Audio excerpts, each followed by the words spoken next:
Hi friends, welcome to Omi and Bommi kitchens. இன்றைக்கி நீங்கள் பார்த்துட்ருக்கிறது பாய் வீட்டு நெய்ச்சோறு. இந்த நெய்ச்சோறு எப்படி ஆக்கிறது, பாய் வீட்டு ஸ்டைலில் எப்படி செய்கிறதுன்னு நிறைய பேருக்கு டவுட் இருக்கும். இந்த டவுட் எல்லாத்துக்கும் கிளியரான ஒரு வீடியோ தான் இது. சூப்பரான நெய்ச்சோறு, ரொம்ப டேஸ்டியாக, ரொம்ப குறைவான இன்க்ரீடியண்ட்டை வச்சு எப்படி செய்கிறதுன்னு பார்க்கலாமாங்க. இந்த நெய்ச்சோறுக்கு தொட்டுக்க இன்றைக்கி நான் சிக்கன் கிரேவி தாங்க செஞ்சுருக்கேன். பச்சை மிளகா தான் இதுக்கு காரமே, சரிங்களா? இப்போது தக்காளி ஃபுல்லாக நல்லா கட் பண்ணி எடுத்துக்கிறேன். அதுக்கப்புறம் வெங்காயத்தை நம்ம நறுக்கி எடுக்க போகிறோம். இது பார்த்திங்கன்னா குழந்தைங்களுக்கு ரொம்ப பிடிக்கும். லஞ்ச் ரெசிபிக்கு இது ரொம்பவே ஆப்டாக இருக்கும். டக்குன்னு காலையில் நம்ம எந்திரிச்சதுமே குழந்தைங்களுக்கு நம்ம பேக் பண்ணி கொடுக்கறதுக்கு ரொம்பவே ஈஸியான ஒரு ரைஸ்ன்னு சொல்லலாம். இவ்வளோண்டு மசாலாவில் எப்படிங்க இப்படி செஞ்சீங்க அப்படின்னு சொல்கிற அளவுக்கு இருக்குன்னு பார்த்துக்கோங்களேன்.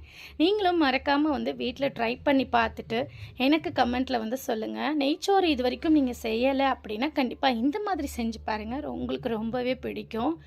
முஸ்லீம்ஸ்க்கு இது ரொம்ப ரொம்ப ஈஸியான ஒரு டிஷ்ஷு. டக்குன்னு அப்பைக்கு நெய்ச்சோறு, வீட்டில் யாராவது ரிலேட்டிவ்ஸ் வராங்கனாலே நெய்ச்சோறு தான் செய்வாங்க. பட்டை, கிராம்பு, ஏலக்காய், அதுக்கப்புறம் வெங்காயம், தக்காளி, பச்சை மிளகாய் எல்லாத்தையுமே சேர்த்து நல்லா வதக்கிக்கிட்டு இருக்கோம். அது எல்லாமே நல்லா வதங்கட்டும். அதுக்குள்ளே நம்ம தண்ணியில் அரிசியை கொஞ்சம் நேரம் ஊற வச்சுக்கணும். பாஸ்மதி ரைஸ் நான் எடுத்துருக்கிறேன், ஒரு 3 கப் அளவுக்கு. இப்போ தேவையான அளவுக்கு உப்பு போட்டுட்டு பாஸ்மதி ரைஸை நல்லா கழுவி அலசி எடுத்துட்டு நம்ம தண்ணியும் சேர்த்துக்கலாம். இது கரெக்டாக ஒரு 2 விசில் வந்தால் போதுமானது. அதுக்கு மேலே விட்டுறாதீங்க, குழஞ்சி போயிடும் சாதம். நல்லா ஸ்டீம் அமர்ந்த பிறகு அதுக்கப்புறமா ஓப்பன் பண்ணி பார்க்கலாம். இப்போ நம்ம சிக்கன் கிரேவி செய்கிறதுக்கு போயிடலாம் வாங்க. சிக்கன் ஒரு 1/2 கிலோ போல் தான் எடுத்துகிட்டு வந்திருந்தாங்க. இதில் கொஞ்சம் போல் எண்ணெய் விட்டு நம்ம சிக்கன் கிரேவி பண்ணிக்கலாம். இதில் வெங்காயமோ தக்காளியோ எதுவுமே ஆட் பண்ணலைங்க. அப்படியே மசாலா போட்டு சிக்கன் பெப்பர் போட்டு கிரேவி பண்ணியிருக்கோம்.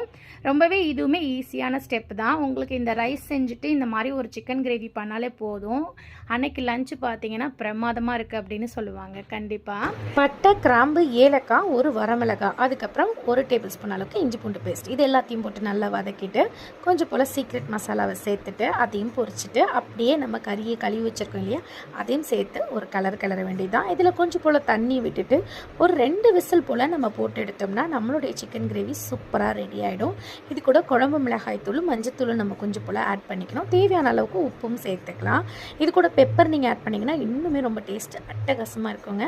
கொஞ்சோண்டு தண்ணி விட்டாலே போதுமானது. இங்கே பாருங்கள், சூப்பராக விசில் வந்துருச்சு. நல்லா கமக்கக்கூடிய கிரேவி நம்ம வீட்டில் ரெடி ஆகிடுச்சு. கருவேப்பிலை கொத்தமல்லியை தூவியாச்சு. இனிமேல் வச்சு சாப்பிட வேண்டியது தான் பாக்கி.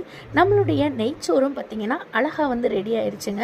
இந்த ஃபுல் வீடியோ நீங்கள் பார்க்கணுன்னு நினச்சிங்கன்னா கீழே நான் லிங்க்கில் கொடுத்துருக்கேன், மறக்காமல் போய் செக் பண்ணிக்கோங்க. நெக்ஸ்ட் வீடியோவில் மீட் பண்ணலாம். டாடா, பாய்.